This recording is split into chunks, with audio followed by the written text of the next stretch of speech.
La plus récente, et j'ai mis dans votre dossier cette décision, la plus récente a un mois. Il s'agit d'un maire et agriculteur du Pas-de-Calais ayant perçu plus de 400 000 euros de loyer éolien d'une filiale d'Engie et qui a été condamné, l'élu, le 3 juin à 30 000 euros d'amende par la cour d'appel de Douai.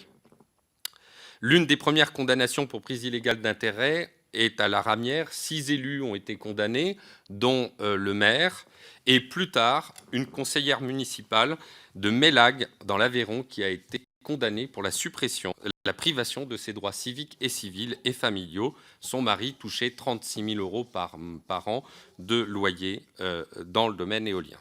Une affaire plus grave reste cependant en suspens. Le maire de Lacaune, dans le sud de la France, qui voulait installer des éoliennes sur ses terres, était allé en 2008 et 2009, avec son député, rencontrer des membres du cabinet du ministère de la Défense en raison de l'existence d'un couloir aérien militaire qui empêchait l'installation des éoliennes sur ses terres.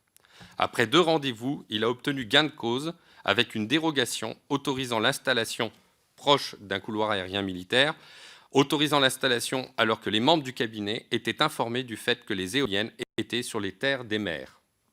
Il a été mis en examen en décembre 2015 pour prise illégale d'intérêt et mis sous contrôle judiciaire par le juge d'instruction de Castres. À ce jour, il n'a toujours pas été renvoyé auprès du tribunal correctionnel. En décembre 2016, on retiendra la condamnation d'un géomètre expert, maire d'une commune et géomètre du projet d'éoliennes sur sa commune.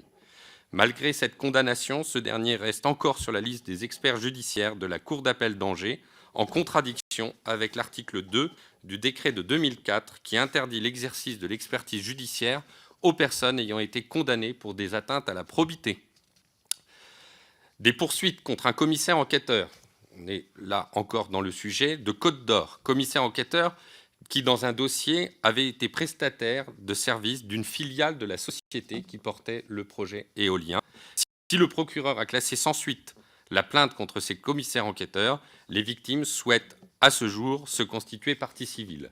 Nous retiendrons également une information importante, c'est que normalement, en vertu de l'article 40 alinéa 2 du Code pénal, du Code de procédure pénale, les personnes faisant une mission de service public, et en particulier les commissaires enquêteurs, devraient transmettre au procureur de la République toute information lorsqu'ils ont connaissance de prise illégale d'intérêt. Or, dans la France entière, des citoyens alertent les commissaires enquêteurs que des élus sont personnellement intéressés dans le cadre du projet. Et les commissaires enquêteurs refusent de transmettre au procureur de la République les informations déposées dans le cadre des cahiers de doléances.